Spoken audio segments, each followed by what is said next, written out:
દુર્લભ છે અને એમાં પણ સંવેદનાના તાતણાઓ બંધાયેલા હોય છે. પ્રાચીન કાળની અંદર મહારાજા બલિ જે છે એને વામન ભગવાનને પાતાળમાં ચાપેલો અને યજ્ઞ વખતે આવીને વામન સ્વરૂપ ધારણ કરીને એની પાસે 3.5 ડગલા પૃથ્વી માગી. એ 3.5 ડગલા પૃથ્વી માગ્યા પછી એના મસ્તક ઉપર પગ મૂક્યો અને પાતાળમાં ચાપ્યો. બલિને કીધું માગ માગ. એટલે બલિ રાજાએ કીધું કે આપ મારી પાસે કાયમને માટે રહી જાઓ. નારદજી જે છે એ ફરતા ફરતા લક્ષ્મીજી પાસે ગયા કે હવે ભગવાન વિષ્ણુ આવવાના નથી, એ પાતાળ લોકમાં ચાકરી કરવા રહી ગયા છે. અને લક્ષ્મીજી એની પાછળ જાય. નારદજી સંત છે, માં ભગવતીનું દુઃખ હટાવે છે, એને બતાવે છે કે એને ભાઈ તરીકે રાખડી બાંધજે તો એ કદાચ એને છૂટા કરી દે તો કામ બેન થઈ જાય તમારું. અને બલિ રાજાને રાખડી બાંધી અને ભગવાન વિષ્ણુને લઈ લક્ષ્મીજી આવે છે અને 3 દેવને વારા ફરતી ત્યાં ડ્યુટી આપે છે. ત્યારથી આટલા વર્ષોથી આ રક્ષાબંધન તહેવાર અને ભાઈ બહેનના જીવનમાં તાણવાણો સંવેદનાનો હોય છે. આપણા રિવાજો, આપણી પરંપરાઓ, એની પાછળ સામાજિક કારણો છે, વૈજ્ઞાનિક કારણો છે, ધાર્મિક કારણો છે. એટલે આપણી પરંપરાઓ જે છે એનો નિર્વાહ કરવો આ રક્ષાબંધનના ભાઈ બહેનના પવિત્ર દિવસે આપ બધાનું મળવાનું થયું. બીજું કે આ ભાઈઓએ દીક્ષા લીધી. સનાતન સંસ્કૃતિની અંદર ગુરુ પરંપરા છે. એ ગુરુ પરંપરા એટલા માટે મૂકેલી છે કે પ્રત્યક્ષ રૂપમાં ગુરુ હાજર છે, એને અધ્યયન કર્યું છે એટલે દિશા આપવાનું કામ કરે છે. એટલે ગુરુનો મહિમા અપરંપાર બતાવ્યો. ગુરુ સ્વ સ્વરૂપનું ભાન કરાવે કે તું કોણ છો.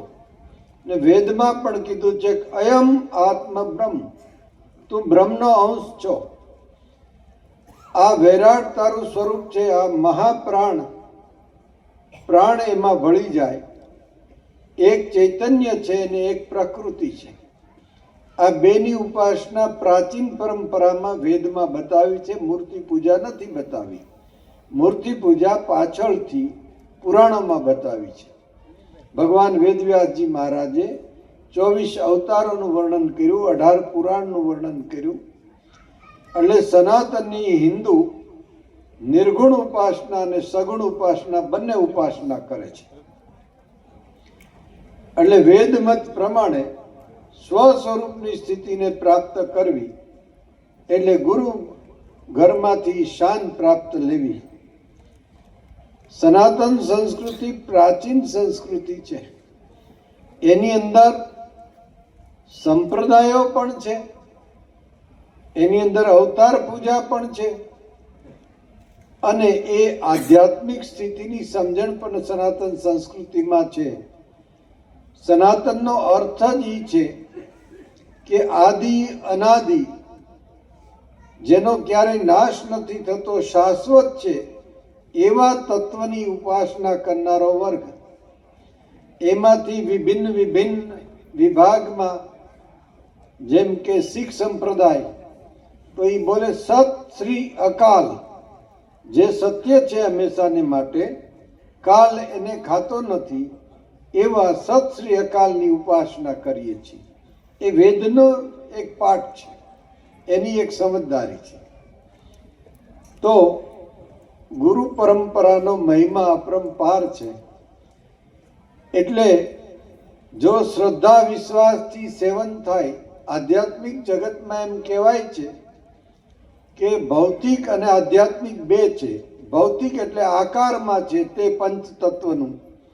એ આકારમાં જે છે એ બધી વસ્તુને મર્યાદા અને વિસર્જન છે. કોઈ પણ એક ફૂલ હોય કે પૃથ્વી હોય, પર્વત હોય, બ્રહ્માંડનો દડો હોય કે અનંત બ્રહ્માંડ હોય, એને વિસર્જન થાય ને થાય સમય મર્યાદા અવધિ પ્રમાણે. એટલે એ પ્રકૃતિ છે જે નરી આંખે જોવાય છે. આ શરીર પણ 5 તત્વનું છે અને એમાં જે છે એ બ્રહ્મ તત્વ રૂપી આત્મા છે. એ આત્મ તત્વ જે છે એ પરમ તત્વની સાથે જોડાણ કરવું. વૈષ્ણવ સંપ્રદાયમાં બ્રહ્મ સંબંધ શબ્દ વપરાય છે. બ્રહ્મ સંબંધ લીધો. જ્યારે વૈદિક પરંપરાની અંદર બ્રહ્મ તત્વ સાથે સુરતા સાધવી આવો શબ્દ છે.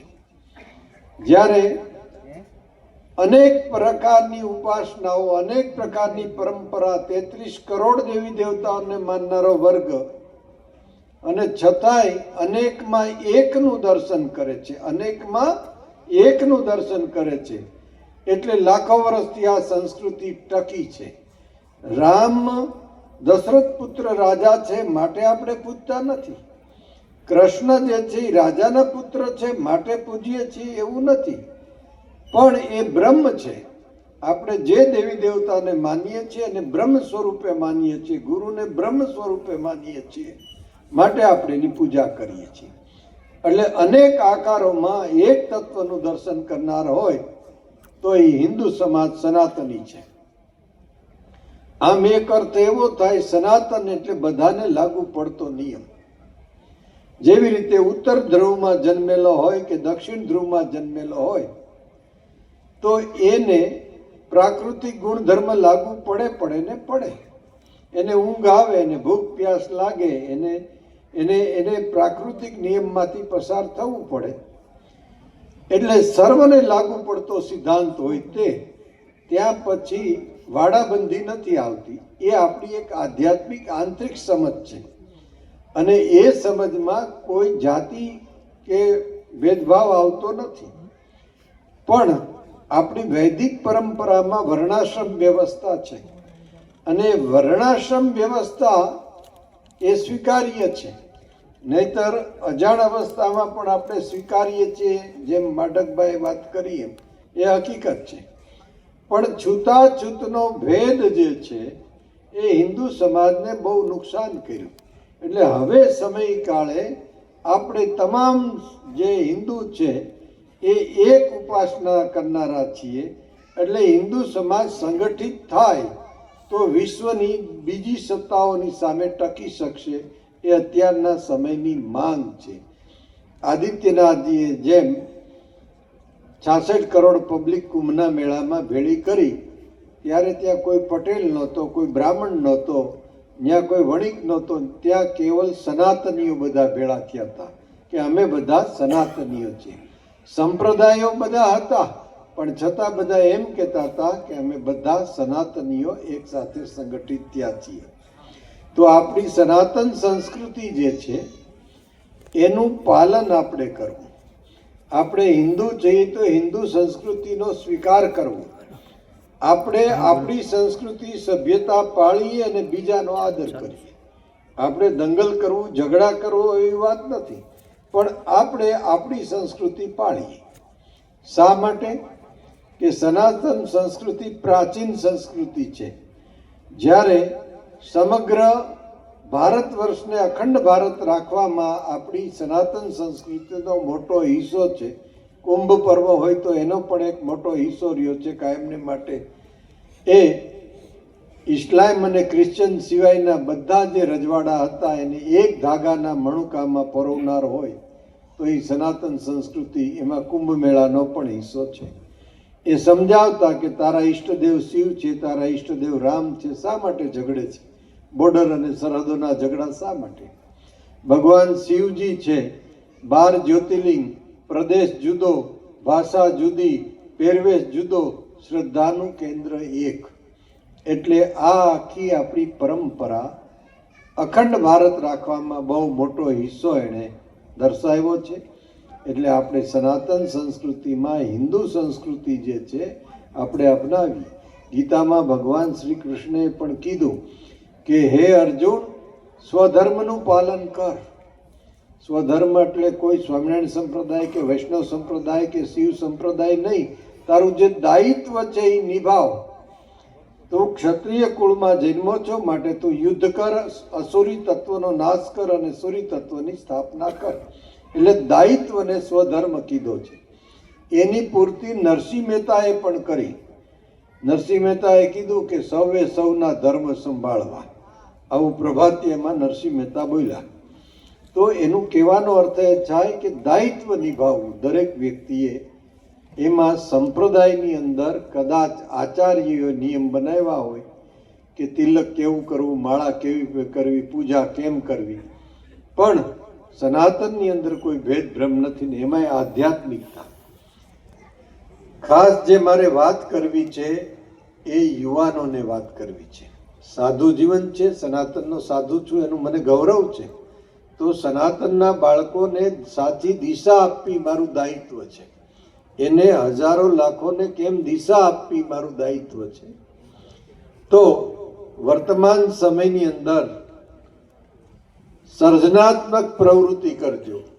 જો યુવાનો, સંક્ષેપમાં હું બોલતો જાઉં છું, સર્જનાત્મક પ્રવૃત્તિ કરજો, ખંડાત્મક વૃત્તિથી દૂર રહેજો. સર્જન કાર્ય કરશો તો તમે 60-70 વર્ષના થશો, તમે મુગ્ધ થઈ જશો. એટલા કાર્ય ઈશ્વર તમારે હાથેથી સારા કરાવી દેશે. ખંડનને બદલે સર્જન તરફ જવાનો દરેક યુવાનોએ પ્રયત્ન કરવો જોઈએ. બીજી બાબત કે સનાતન સંસ્કૃતિમાં જન્મ્યા છો, માટે સનાતન સંસ્કૃતિનો ગૌરવ હોવો જોઈએ અને સમગ્ર સમાજ એક થવો જોઈએ. અને આ રાષ્ટ્રમાં કોઈ પણ વ્યક્તિ રહે એ પણ આપણો ભાઈ છે, એમાં ના નહીં, પણ 3 શરત છે. એ દેશના બંધારણનું પાલન કરે, રાષ્ટ્રધ્વજનો આદર કરે, દેશને વફાદાર રહે, તો રેવાશંકર આપણો ભાઈ છે. નહીતર રહીમ હોય તો ગદ્દાર ને રેવાશંકર હોય તો ગદ્દાર. એટલે રાષ્ટ્રને વફાદાર રહેવું એ બહુ અગત્યનો મુદ્દો છે. સાથે યુવા પેઢી જે છે એવો સંકલ્પ કરે આજની તારીખે કે હું સ્વ સ્વરૂપમાં તો રહીશ. મુક્તાનંદે થોડા સૂત્રો જે છે તો જૂના, પણ ઓલા જે કહે ને કે પરિવર્તન લાવીને થોડા શબ્દ સમજાય એમ કીધું હોય. એક સૂત્ર છે કે તમે લોકો મનુષ્ય જીવનનો મિનિંગ શું છે, અર્થ શું છે, તો સ્વમાં લીન રહેવું અને વધારેમાં વધારે જીવ સૃષ્ટિને ફાયદો થાય એવા કાર્ય કરવા ને કરાવવા સાક્ષી ભાવે. શબ્દને સમજવાની કોશિશ કરજો. વધારેમાં વધારે જીવ સૃષ્ટિને, એવું નથી કીધું કે મનુષ્ય જાતિને, જીવ સૃષ્ટિને ઉપયોગી થાવ એવા કાર્ય કરો, કરાવો સાક્ષી ભાવે, કેવલ સાક્ષી ભાવે. નહીતર અહંકાર થયા વગર રહેશે નહીં. માલિકી ભાવથી કહેશો તો અહંકાર ઉત્પન્ન થશે. સ્વ સ્વરૂપ એટલે તમે વૈરાટ બ્રહ્મમાંથી ઉત્પન્ન થયા છો અને એ સ્વરૂપને અંદર લીન રહ્યો તો તમારા મારા વ્યવહારમાં શુદ્ધિકરણ આવી જશે. એટલે સ્વ સ્વરૂપમાં લીન રહ્યો અને વધારેમાં વધારે જીવ સૃષ્ટિને ફાયદો થાય એવા કાર્ય કરો અને કરાવો સાક્ષી ભાવે. બીજું, પોલિટિક્સ ફેલ થઈ શકે, ધનાઢ્ય ફેલ થઈ શકે, વિદ્વાન ફેલ થઈ શકે, બુદ્ધિજીવી ફેલ થઈ શકે, પણ યુવાનો મિત્રતાનો હાથ લાંબો કરીને ચાલો, ખંભેથી ખંભો મિલાવીને ચાલો, એટલે અવશ્ય સફળ થશો, એમાં કોઈ શંકા નથી. સફળતા તમારા કદમ ઉપર છે, પણ તમે મિત્રતાનો હાથ લાંબો કરીને ચાલો એટલે અવશ્ય સફળ થશો. મૈત્રી ભાવથી એકાબીજાને સાથ સહકાર આપવાની ભાવના કરો. યુવાનો, બીજાને માન આપો તો તમને માન મળશે. જો બીજાને અપમાનિત કરશો તો તમારું પણ અપમાન થશે. એટલે સ્ટેજ ઉપર, સ્થાન ઉપર, કોઈ પણ જગ્યાએ બીજાને આદર આપો હંમેશાને માટે. જે લોકો બીજાને આદર આપે છે એ માનને પાત્ર થાય છે. કૃષ્ણએ જે કીધું, યુદ્ધ એ આખરી નિર્ણય છે. 5 ગામ આપે તો સમજોતા કરવા જ કીધું, પણ યુદ્ધ આખરી નિર્ણય છે, આવો શબ્દ વાપર્યો છે. એટલે સંઘર્ષ વ્યર્થ લાઈફમાં ટાળો. વ્યર્થ સંઘર્ષની અંદર આપણો ટાઈમ બરબાદ થઈ જશે, પણ આવી પડે તો સુલઝાવો. પણ વ્યર્થ સંઘર્ષ છે એનાથી દૂર રહેવાનો પ્રયત્ન કરો. ખાસ આજે યુવા પેઢી માટે થોડો વધારે ટાઈમ લેવો બીજા વિષય કરતા. યુવાનો વ્યસનથી મુક્ત રહીએ. તમારી પાસે 7 પ્રકારનું સામર્થ્ય જોઈએ. પહેલું સામર્થ્ય તમારી પાસે શારીરિક સામર્થ્ય જોઈએ, તમારું શરીર તંદુરસ્ત હોય. બીજું સામર્થ્ય વૈચારિક તમારી પાસે જોઈએ, તમારા વિચાર તંદુરસ્ત જોઈએ. ત્રીજું સામર્થ્ય જે છે એ ફાઇનાન્શિયલ એટલે આર્થિક સામર્થ્ય જોઈએ. આર્થિક સામર્થ્ય વગર પણ કામ નહીં ચાલે. ચોથું સામર્થ્ય સામાજિક સામર્થ્ય જોઈએ. જો સમાજમાં સાધન સંપન્ન થયા પછી સમાજને કાંઈ નહીં આપો તો તમે ચોકીદારી કરવાના છો. આ સિવાય બીજું કંઈ ભાગમાં રહેતું નથી. પ્રોપર્ટીની ચોકી કરવાનું કામ રહે છે. એટલે સમાજ સામર્થ્ય હોવું જોઈએ. પાંચમું સાંપ્રદાયિક સામર્થ્ય. તમે કોઈ પણ સંપ્રદાયના માધ્યમથી ભરેલા હોવા જોઈએ કે જેથી કરીને તમને માતા પિતા ગુરુજને બતાવ્યું હોય કે આ આપણા ઈષ્ટદેવ છે, યા આપણો સંપ્રદાય છે, આ આપણી પરંપરા છે. કારણ કે સંપ્રદાયની સમજણ છે એ છેલ્લે આધ્યાત્મિકતા તરફ લઈ જાય છે. એવું નથી કે વાડાબંધી છે, એ જાતિ પણ જે છે એનું પણ ગૌરવ હોવું જોઈએ, પણ જાતિવાદ ન હોવો જોઈએ. વ્યવસ્થાના ભાગ તરીકે સ્વીકારો. સંપ્રદાય એ વ્યવસ્થાનો ભાગ છે, પણ સંપ્રદાયવાદ ન હોવો જોઈએ. એ વાદથી નિકંદર નીકળે છે. એટલે યુવાનો, અને પછી તમારી પાસે રાષ્ટ્રીય સામર્થ્ય હોવું જોઈએ. આ રાષ્ટ્રને તમારે ટેક્સ ભરવો પડશે. તમે આ રાષ્ટ્રને વિકસિત રાષ્ટ્રની હરોળમાં નહીં મૂકો તો કોણ મૂકશે? તમે ઉર્જાથી ભરેલા છો, તમે શક્તિથી ભરેલા છો, શક્તિનો સ્ત્રોત છો, પણ સાચી દિશા તરફ તમે જાઓ તો. આ ઉપરાંત તમારી પાસે સ્પિરિચ્યુઅલ આધ્યાત્મિક જ્ઞાન હોવું જોઈએ. જો આધ્યાત્મિક જ્ઞાન તમારી પાસે હશે તો તમે ખાબોચિયાના ડેટકી જેવા નહીં થાઓ. આ મારું જ સારું, આ મારું જ સારું. ત્યારે તમારી અંદર વિશાળતા આવી જશે. ત્યારે તમે દ્વૈતમાંથી અદ્વૈત શુદ્ધ દ્વૈત થઈ જશો. દ્વૈત ભાવ તમારો ચાલ્યો જશે, અદ્વૈતવાદમાં અખંડ ભાવમાં આવી જશો. જ્યારે તમે આવી સ્થિતિમાં આવશો ત્યારે તમને સમાજને આપવાનો જ ભાવ થશે.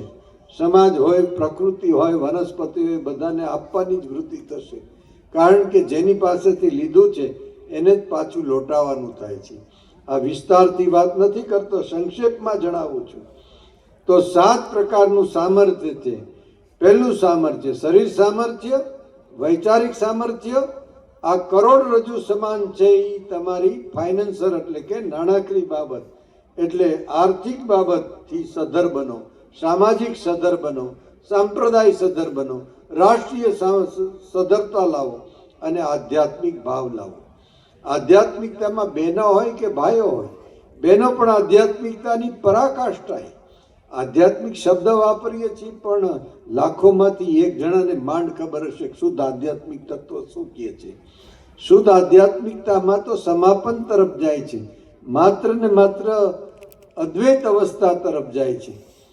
એટલે કહેવાનો તાત્પર્ય, તમે સામર્થ્યવાન બનો, તમે શક્તિવાન બનો, તમે સમાજને કંઈક આપો તો અવશ્ય ઈશ્વર તમારા ઉપર રહેમ કરશે, એમાં કોઈ શંકાને સ્થાન નથી. અને યજ્ઞની બાબતની વાત થોડી આવી. યજ્ઞની અંદર શ્રદ્ધા, વિશ્વાસ અને શુદ્ધિકરણ સાથે ઉચ્ચાર કરો તો યજ્ઞ સમૃદ્ધિનો ભંડાર છે, એમાં કોઈ શંકા નથી. હું અંધશ્રદ્ધામાં માનતો નથી, તરફ નથી, પણ યજ્ઞ દ્વારા સમૃદ્ધિ પ્રાપ્ત થાય છે. યજ્ઞ દ્વારા શાન, ઇજ્જત પ્રાપ્ત થાય છે, કીર્તિ પ્રાપ્ત થાય છે, ધન પ્રાપ્ત થાય છે, સંપત્તિ પ્રાપ્ત થાય છે, અરે ધાતુ પ્રાપ્ત થાય છે, પ્રવાહી પ્રાપ્ત થાય છે. અને યજ્ઞ દ્વારા શુદ્ધિકરણ થાય છે. એટલે યજ્ઞથી આપણી બુદ્ધિ જો શુદ્ધ થાય તો શુભાશુભનું જ્ઞાન થાય છે. શું જોવું, શું ન જોવું, શું ચાખવું, શું ન ચાખવું, શું અપનાવવું, શું ન અપનાવવું. હજારો તીર ચાલતા હોય પણ એની અંદર જો સુરતા રાખો તો અવશ્ય દરેક રીતે તમારું રક્ષણ પણ કરે છે, એમાં કોઈ શંકાને સ્થાન નથી. એટલે બ્રાહ્મણો પ્રવૃત્તિ ગમે તે કરે નિર્વાહ માટે સમયકાળમાં અત્યારે, પણ એણે એમનો બ્રાહ્મણ તરીકેનો નિર્વાહ જે છે એને એ કરવો, એક બ્રાહ્મણના સંતાન તરીકે કાંઈ ન થાય તો ભોળાનાથને શિવજીની લિંગ ઉપર એક પાણીનો લોટો ચડાવી નીકળો, કાંઈ ન થાય તો 5 નામ લઈ સુપ્રીમ પાવરનો સ્વીકાર કરો. તમે આકારમાં ન હોય તો સુપ્રીમ પાવરનો સ્વીકાર કરો કે મારા ઉપર એક સુપ્રીમ પાવર છે. તો અવશ્ય તમારી જે માનસિકતા છે એમાં બહુ પરિવર્તન આવશે. અને ચિત્ત મન અને બુદ્ધિ દ્વારા તમે વહીવટ કરીને ભૌતિક જગતમાં કામ કરી શકો છો. પરમ તત્વમાં સ્વીકૃતિ કરવા સિવાય કોઈ કામ નથી ને ત્યાં બુદ્ધિ દોડાવવાની જરૂર નથી, પણ કેવલ ત્યાં સ્વીકૃતિ કરવાથી પરિવર્તન આવે છે.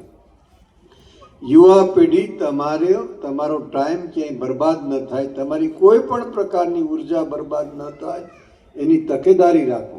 સંબંધોનો પ્લાન બનાવો, ધનનો પ્લાન બનાવો, સમયનો પ્લાન બનાવો કે તમારે સમયનો કેવી રીતે ઉપયોગ કરવો છે. તમારા ધનનો પ્લાન બનાવો. સંબંધો બાંધો અને પછી તોડી નાખો એમ નહીં. એ સંબંધોને નિભાવવાનો પ્રયત્ન હંમેશાને માટે કરવો જોઈએ. તો આ હંમેશા પ્લાન બનાવો.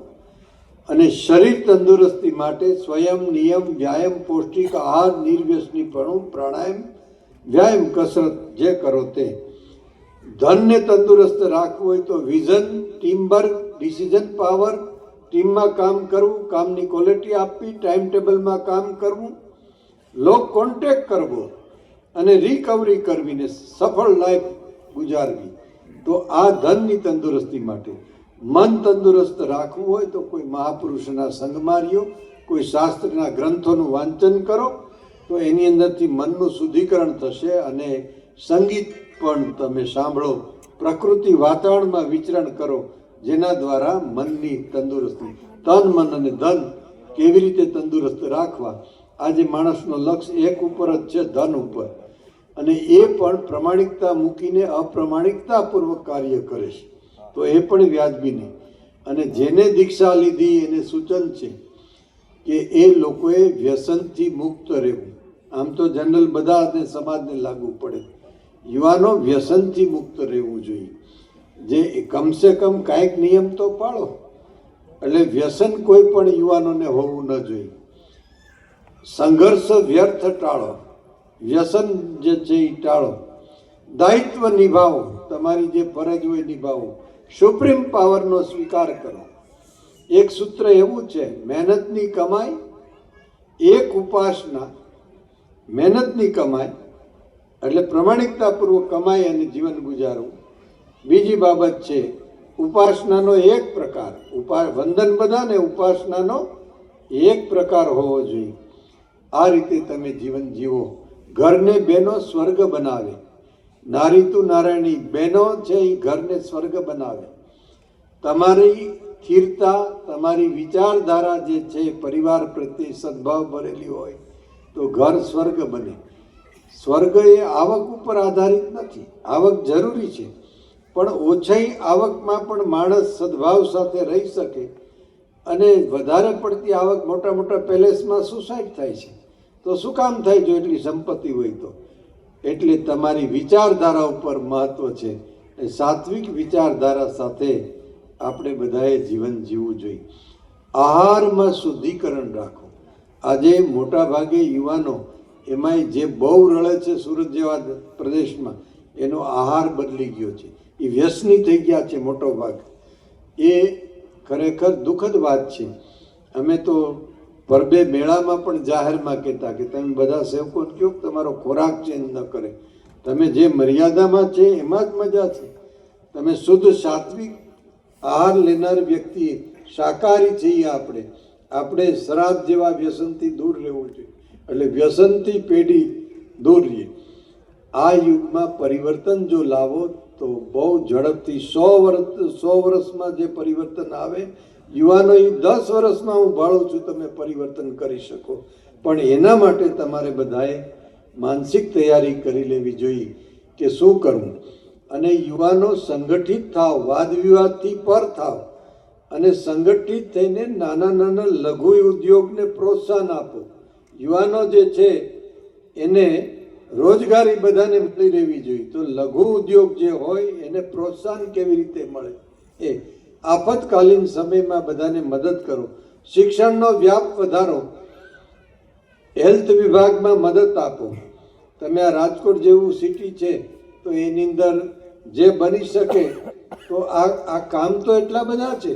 એક છે સમાજના રિવાજ સુધારવા પાછળ જાય, સમૂહ લગ્ન કરવા માંડે, એક આરોગ્યનું કામ કરવા માંડે, એક એજ્યુકેશનનું કામ કરવા માંડે, એક લઘુ ઉદ્યોગનું કામ કરવા માંડે, એક માર્ગદર્શન જે છે વિદ્યાર્થીઓને આપવા માંડે. આવી રીતે તમે કામની વહેંચણી કરી લ્યો કે આ 10 વર્ષમાં આખા સમાજને 100 વર્ષમાં કામ નથી થયું એવું કામ કરી બતાવવું છે.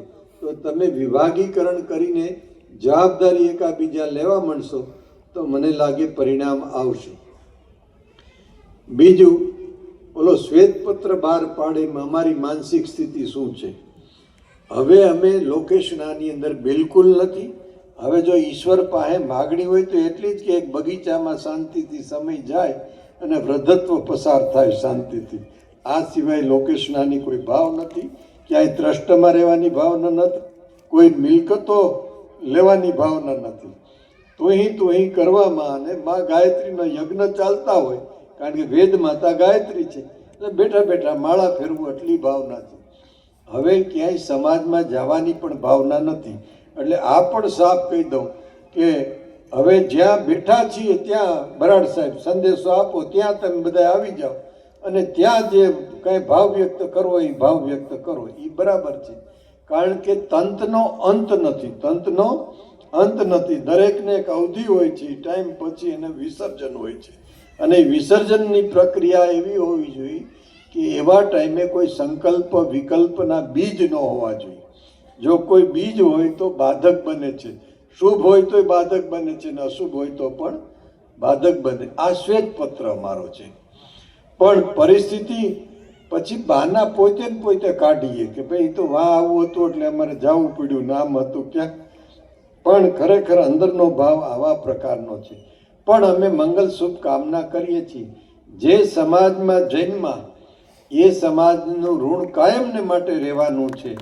એટલે આ સમાજની સાથે અમે છીએ અને જે પરિસ્થિતિ હોય એમાં મને હું વારે વારે પ્રસંગમાં કહું છું, મને જગદીશ્વર સ્વામી એવું કીધું હતું એક વખત કે મેં નર્મદા કિનારા ઉપર જઈને પ્રાર્થના કરી હતી. અને એ પ્રાર્થના એવી કરી હતી કે રાજગોર બ્રાહ્મણ સમાજ બધો સુખી થાય એવું જગદીશ્વરાનંદજીએ કીધું. મેં તો બાપુ તમે નર્મદા કિનારે જઈને આવી પ્રાર્થના કરી. એ કે મારી પાસે પૈસા તો કાંઈ ન હોય તો પછી માને પ્રાર્થના કરવાનો તો હક છે ને ભગવાનને ત્યાં. એટલે આ સંતોની ભાષા છે એવું મને કીધેલું એમણે. અને આ સમાજમાં એક એકથી ચડિયાતા મહાપુરુષો થયા, એક એકથી ચડિયાતા.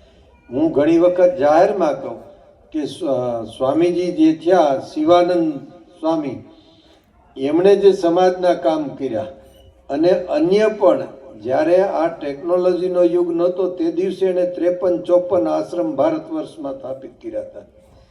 એટલે આવી સ્થિતિ ધુરંધર મહાપુરુષ, એને ધર્મ સમ્રાટ જ કહેવાય, આવી વ્યક્તિઓ આ સમાજે આપી છે, રાજગોર સમાજે. એટલે ગૌરવ છે આપણને. એટલે તમે એ અસ્મિતાને ભૂલતા નહીં અને તમારું દરેક રીતે મંગલ થાય એવી અમે મંગલ શુભકામના કરીએ છીએ. પણ સંત બધા માટે હોય, સંતને માટે બધા સમાન હોય. સારા કામ કરો તો રાજીપો વ્યક્ત કરે બધા માટે, તમારા માટે રાજીપો, તમે સારા કામ કર્યા. અને ભાઈચારો એટલો કેળવો કે ક્યાંય પણ આ દુઃખ હોય, ક્યાંય શિક્ષણમાં હોય, દવામાં હોય, વ્યક્તિને કોઈ પણ પ્રકારની સમસ્યા હોય તો 5-25 જણા ભેળા મળીને એને હલ કરવાની કોશિશ કરજો. એટલે મને આનંદ થશે કે તમે આનો સદુપયોગ સર્જનાત્મક કાર્ય કરો છો ખંડનને બદલે. એટલે આ દિશા તરફ આગળ જજો. હવે જમવાનો ટાઈમ પણ થઈ ગયો છે એટલે